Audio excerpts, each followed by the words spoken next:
And good morning, everybody. Welcome to the Most Important Conversations Meditations.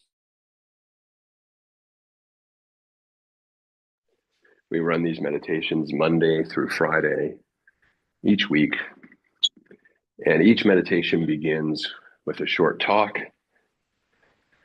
The theme of our meditations is liberation, and our talks, the content is pulled from our main program called Whole Life Architecture, which you can learn more about at TMICglobal.com.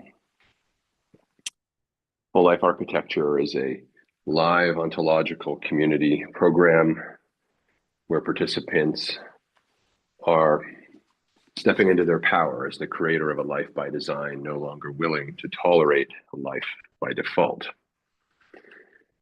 These meditations and these talks are meant to provide you an access point to understanding what liberation is, what it may feel like for you.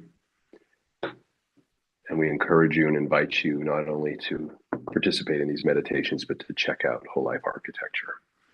We've been talking about, in the spirit of our theme, liberation, over the last couple of weeks. We've been talking about how we as human beings experience suffering when we are too clenched, too gripping, too attached to our lives, to how it should go, to the conditions that we were taught growing up in from our friends, family, and community about how life was supposed to go. And this week we've been talking about this concept of what the Tibetan Buddhists refer to as primordial intelligence, being able to tap into the source essence as a creator of our life that is beneath our conditioning. That is the intelligence we all have, that when we are operating from our conditioning, we are walking around and engaging and interacting in the world from a place of projection, where we are projecting our egoic identity out into the world. But when we tap into our primordial intelligence, we're opening ourselves up to a very deep and embodied wisdom,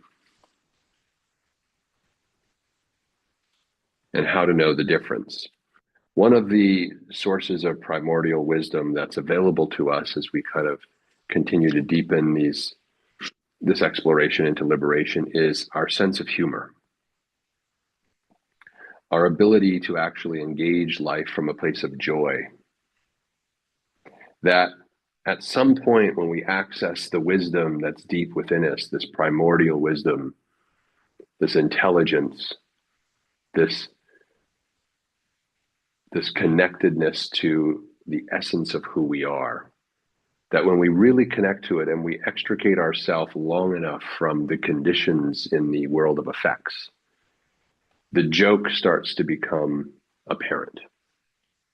Suddenly, the thing and things that we took so serious in our life, that the very seriousness of which we took it becomes humorous. That we see the juxtaposition that is inherent in a duality-based approach to life. Duality is when we're dealing with things like right, wrong, good, bad. When we're in this binary, this very overly simplistic binary, we fail to witness and be a participant in the magical complexity of life, and instead, everything as a result of our conditioning gets reduced to a binary. And when we tap into this primordial wisdom, the very reductive way we engage with life becomes humorous. We see the paradox. We exist in the paradox of these two extremes. And we see how humorous it is that you can't have one extreme without the other. And yet, as human beings, we like to pile into one extreme or another. We're either liberal or conservative, right wing or left wing. On the political spectrum. On the spiritual spectrum, we're either this religion or that religion, this belief system or that. In fact, all the ideologies that we invent, because they're all invented things, are just ways that we as human beings trap ourselves in a conditioned binary and duality. And then the other becomes that which we fight, as opposed to that which we can embrace because we also see it in ourselves. That the complexity of the created world, the true creativity world, underneath the conditioned world, the complexity of it is actually something to be celebrated and embraced rather than reduced to a binary. Where in your life are you being reductive because of your conditioning? Where in your life are you trying to overly simplify things? And in trying to simplify them, you actually make them more complicated. This primordial wisdom that we access when we liberate ourselves from conditioning helps us be with the complexity, the chaos that is required for all creativity to exist, and to be inside of it in a way where we don't feel the need or the compulsion to reduce it to a binary of only two things.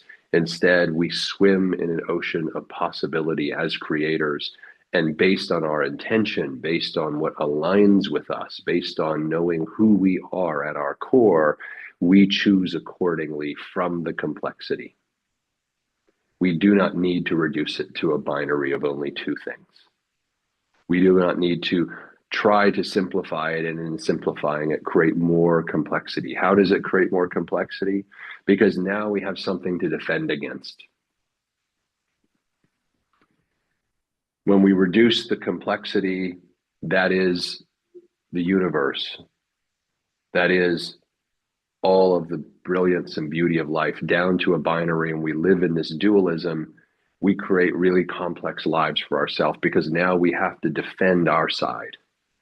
Instead of being able to be with it all, we can only be with a part of it.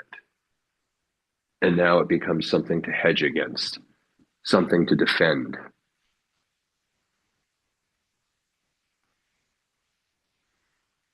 But in order to be with the complexity and chaos of life, standing in your power as a creator of your life, creating a life by design instead of merely tolerating your life by default, in order to be in that chaos. I think of it as, a child laying out all of their paints and their brushes and their canvases, the chaos of that moment, of all the choices, of all the options. Imagine if then you had to make a decision and only use two paints, and all the rest were no longer available to you. This is what we do in life. We reduce everything to this overly simplistic binary, and it creates complications in our life. Versus developing ourselves as liberated master creators, where the canvas of our life,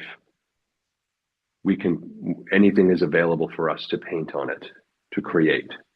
That is what is possible for us if we are liberated from our conditioning. And when you finally liberate from your conditioning, you see the humor in it all, the joke of it. That we've tried so hard and we've gripped so tightly onto life that we've squeezed the life out of life. That in our attempt to reduce the chaos that is the natural ocean in which creators swim down to a binary, we choke off life. And now it's about managing the ramifications, the after effects of that reductive approach to life. We have to hedge, we have to protect, we have to defend against. There's an other that is intolerable to us because they are different than us, a different ideological system, a different religious system, a different political system. All of it must be hedged against. And now life is overly complex. In our attempt to simplify, we've created so much complexity. This leads us to the experience so many are having these days, the anxiety, the depression, the sense of hopelessness. They no longer are connected to the joy of creating. They're lost in the mundane of managing.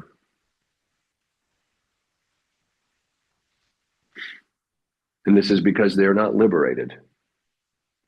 They're fully trapped in the conditioning that they learned from their friends, family, community. It's not their fault, but it is their responsibility if they want to have a life that is one of their own design.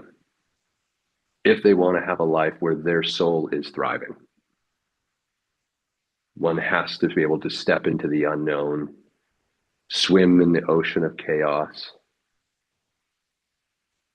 embrace their power as a creator of their life, and take responsibility, be able to respond to all of the ways, even unknowingly, that they were the creator of a conditioned life, a binary life, a life of unnecessary complexity in trying to hedge and defend, being trapped in what they're right about. As I've said many times, most human beings, until liberated, are a walking, habituated, unconscious reaction to everything in their life. They're not present. They're not at cause. They're not tied into their power. But we invite others to join us on the path through our whole life architecture program, through these meditations and the other communities that are a part of our superstructure that we're creating. We want to be a place where people can come and be themselves, can create themselves, can design themselves. And it all begins with this awareness. You do have a primordial wisdom, a deep intelligence deep within you that has simply been suppressed by your conditioning, but it is still there. It is available to all human beings, as creativity is our essence. But it requires letting go. I've used the metaphor before of an open hand versus a closed fist. For most people, life occurs to them as a closed fist, a tightly clenched, overly controlled fist. And we spend our lives putting all of our life force energy into trying to keep that fist as tightly bound as possible, gripping on to what we believe life is, gripping on to the conditions that we've created, that we've become attached to, unwilling to surrender, unwilling to let go, terrified of the unknown. But you can only keep your hand gripped into a fist for so long. It will exhaust you. It will burn out your energy. It will begin to become painful. A gripped fist can only be held for so long, but an open hand can be left open for life. An open hand is the symbol of surrender, of openness, of allowing, of moving like water from state to state, from situation to situation, from experience to experience, not gripping on to any one experience, not gripping on to any one situation or person, but an allowing. And an open hand is a gesture that is an invitation to others to join. A clenched fist is a fist. It's made for war. An open hand is a gesture, an invitation to co-create, to collaborate together, to create community. That's what's available to all of us when we tap into this deep and inner knowing, this deep wisdom of who we actually are as co-creators, as collaborators. It's what's possible when we learn to surrender our attachments, surrender how right we are in our beliefs, and unleash and unbind ourselves from the conditioning that we were taught when we were young. As we move into our guided meditation this morning, Mignon's going to lead us through a neurosculpting meditation, which is designed to help us continue to experience more neuroplasticity, less attachment in our thinking, in our beliefs, more openness to possibility, more connectedness to that primordial wisdom, that creator self that we all are.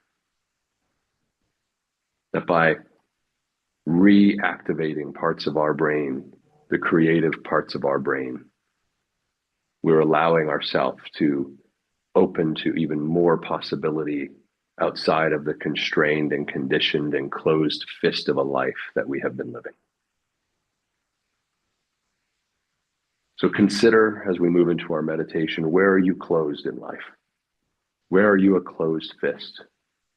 Where are you blocking access to that creator primordial wisdom that is deep within you and instead gripping on to your conditioning, the rightness and wrongness of things, the binary, the duality that most people are trapped inside of? Where are you doing that in your life?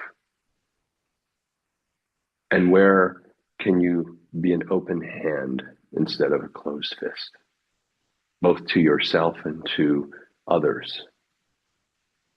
Where can you start to dance in the chaos of creativity as opposed to having to control it and bind it down? Where in your life are you having this experience? I'm going to invite Mignon now to join us and guide us through our meditation this morning. Thank you, Chad. And hello, everyone. In today's practice, we'll gently shift a limiting belief or fear and embrace a new perception, one that better serves and supports you, creating space, an open hand. And along the journey, I'll be offering cues, toggles, and creative imagery. So you might hear me spell out words or dial up or down or invite playful or even bizarre imaginings, all intentionally designed to give your experience an opening using the 5-step neural sculpting meditation process. And it's a process that helps to calm the nervous system and prime the brain for creating supportive ideas and gives you agency in how you move through life. I found that practicing the same meditation can be supportive in helping to reinforce desired outcomes and create lasting shifts over time. So I hope it serves you in a good way. So let's begin this meditation with an inhale and an exhale. A light stretching of the neck,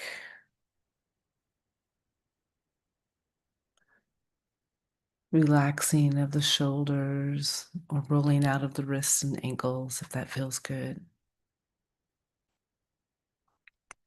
Getting aware of the body supported in this particular moment by the surface beneath you. What points of contact do you notice between your body and the chair or the cushion or the ground?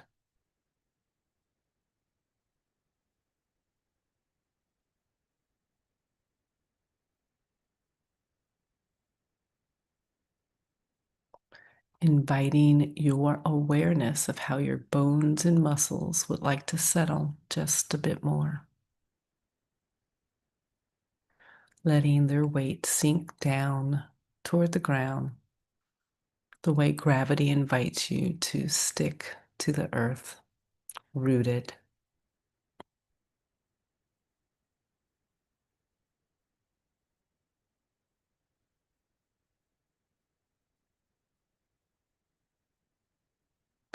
You might notice your breath enabling your body to settle into this moment.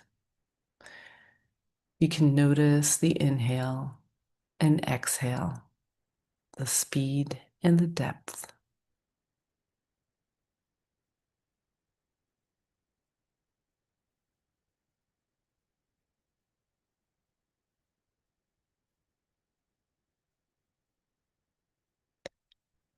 What if you could follow that exhale far and long and soft out of the body, So you could become aware of the next inhale. Deep in, effortless out.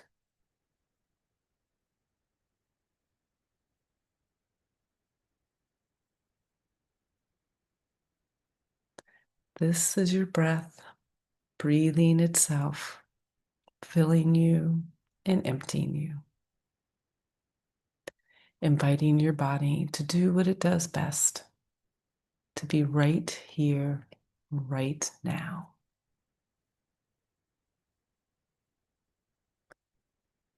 You can lengthen that breath if you'd like. You can slow it down, spread it out. As your body settles deeper, easier onto the ground.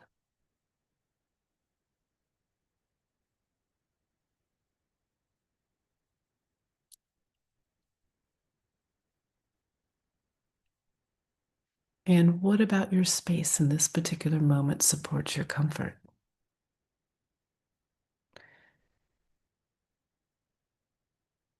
Is it the familiar room?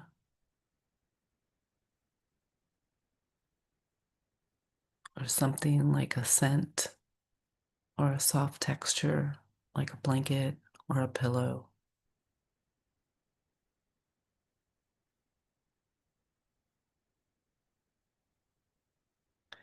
Maybe you'd like to bring to mind a soothing memory or association to contribute to your comfort in this one and only moment.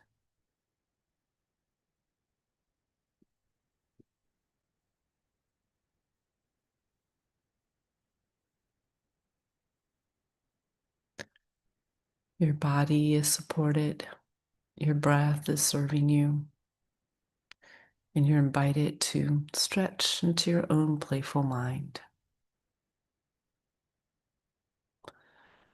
Imagine if you could learn everything in a book just by resting your hand on it.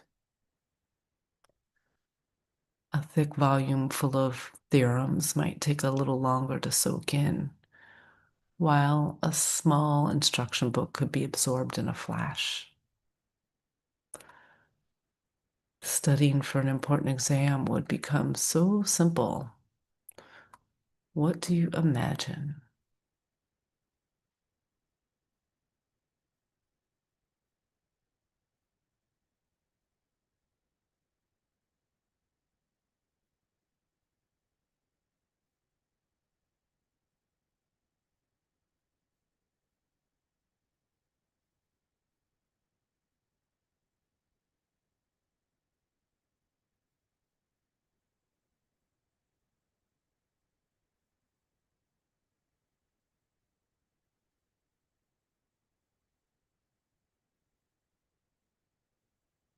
Or it might be even more fascinating to imagine being a bee and understanding the magic of a hive,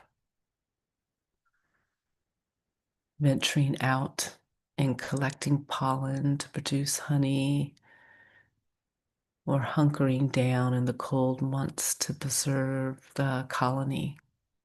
How interesting to be part of a 20,000 or more in a hive.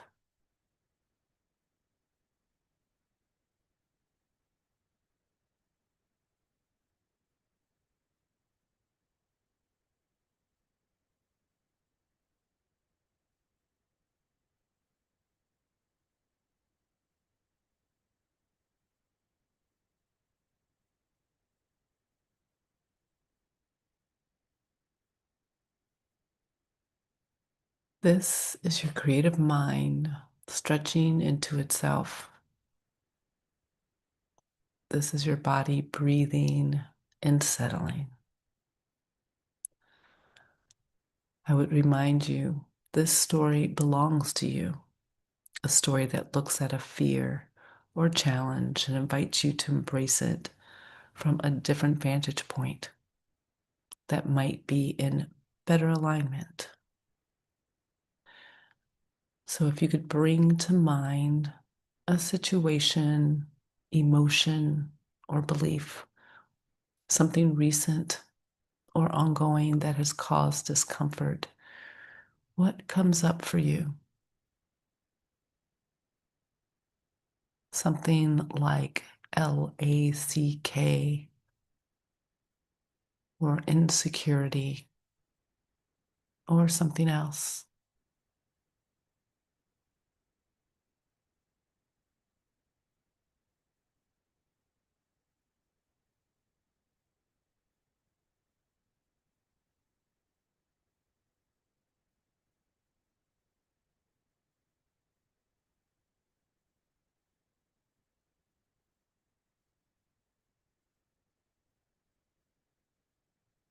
Are there colors, textures, or patterns that stand out to you in reference to this emotion or belief?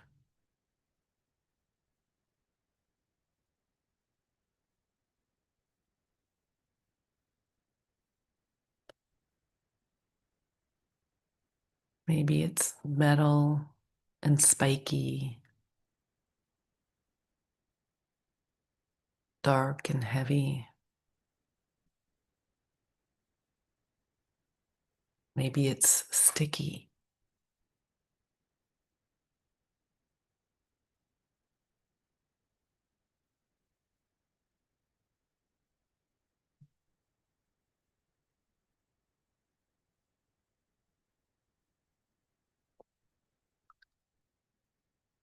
Perhaps there's a specific temperature,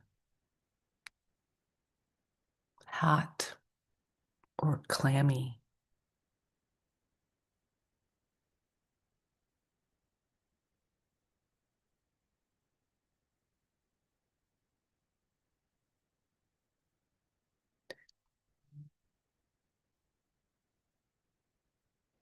You might even notice subtle or obvious sensations.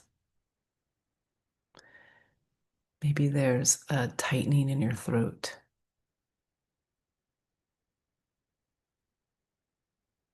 or a coldness in your hands.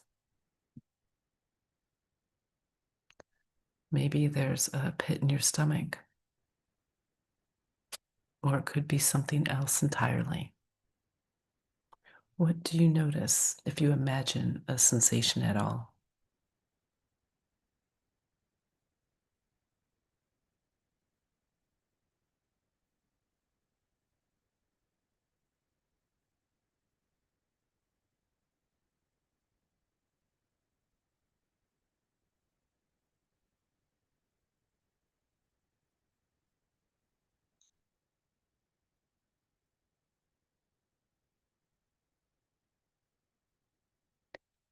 And your breath is breathing, and your body is settled, and your creative mind is stretching and can go wherever you want it to go. And because you are the creator of this story, you get to transform the discomfort, fear, or belief into something that better serves. So perhaps there is a word that best supports you at this moment. What comes to mind?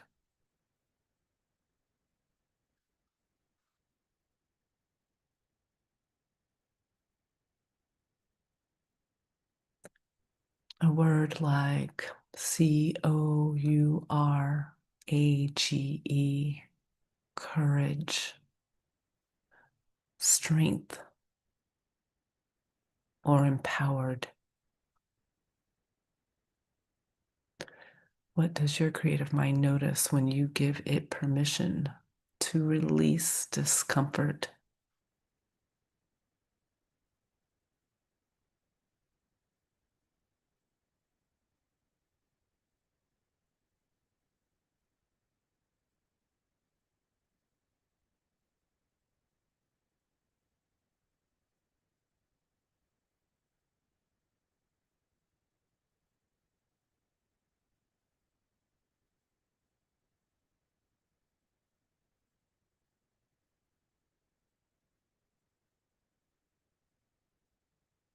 How amazing is it that you can stretch your imagination to create something that supports you in a better way? Because your breath is breathing and your body is right here. Perhaps you notice a shift when you introduced this better way that is more supportive. What do you notice?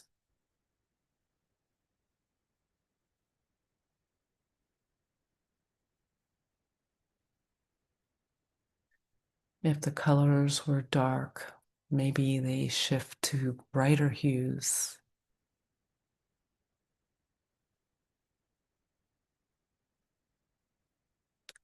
Or if the textures were metallic and spiky, maybe you imagined them shaved down to a smooth silk.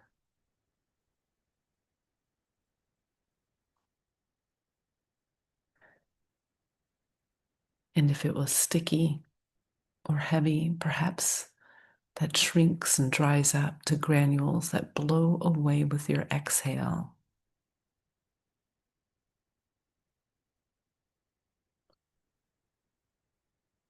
Or maybe you perceive something else entirely.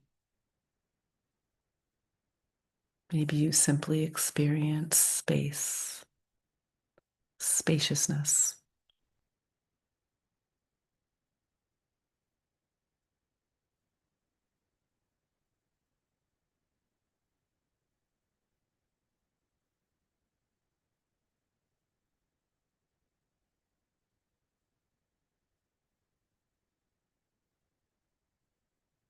And if you perceive a shift or a new feeling, a sensation that is different from before, you are invited to mark that with your non dominant hand, where it will remind you tomorrow of the change you experienced today.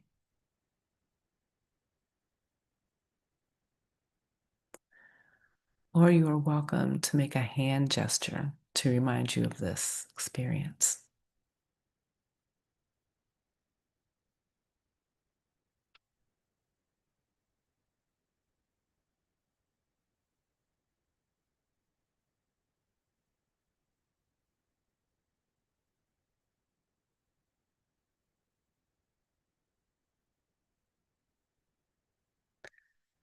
And to remind yourself of this story, you are welcome to give it a word or phrase that commemorates this shift. Or perhaps a song comes to mind, one that captures the essence of this experience, a melody that can instantly bring you back to this moment.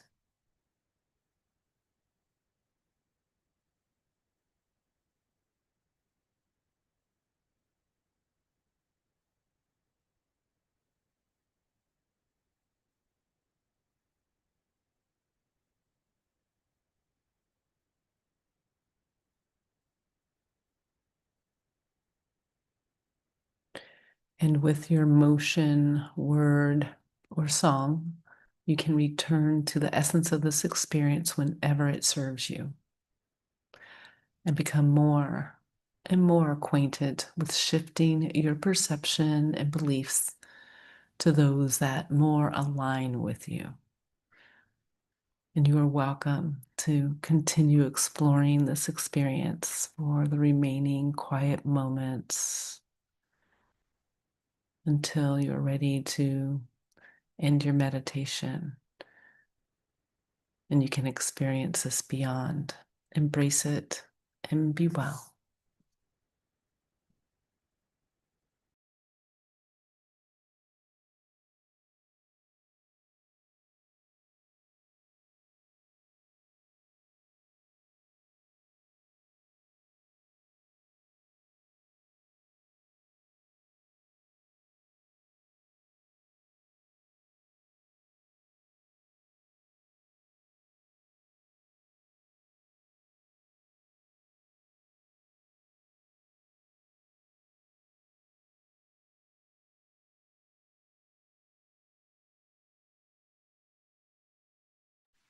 And welcome back, everybody, reconnecting from your world within back to the world without. The world without is the world of effects, meaning it is the effect of an idea. That everything in the world without, in the world of our conditioning, started as an idea in someone's head. Those ideas even began as a belief before they were concretized through an idea and into something that we can interact with in the world without. And in the same way, your life, the world without experience of your life, began as an idea within you, in the world within. And you have the ability as a creator of your life to reshape the world without, to reshape your experience of the life out there, the world of effects, by transforming the life of your mind, by reconnecting to being a creator of your life, and by beginning to create new ideas of what's possible for you. And as you hold to those ideas and you work them over in the power of your imagination, they will start to leak into your subconscious and drive your behavior, and you will start to see the effects in the world without. Because you too are as powerful a creator as those that created all of the things in the world of effects, the world without, that we now take to be so real. What is real? Is it real because you can interact with it? Is it real because you can touch it? Well, before it became real and concretized, it was an idea. It was untouchable. It was not experience available to be experienced except for yourself, except for those who were creating the idea in the first place. It was unexperienceable by anyone on the outside until it was. And in the same way, your ideas can become the real world of effects, can become concretized, can become something that others can interact with, but you have to create it first. Don't mistake your life of conditioning as the ultimate reality. You can transform your reality. So I want you all to consider that and consider where you're gripping life like a fist, holding on to the existing conditioning versus creating a new path for yourself as a creator. I want to wish you all a wonderful day. We will continue our meditations on Monday. And I'd invite you over the weekend to just again observe without judgment, where are you gripping onto life? Where are you holding on to your conditioning versus stepping into the unknown and chaotic world of creativity where anything is possible for you? Give some thought to that, and I will see you all on our next meditation.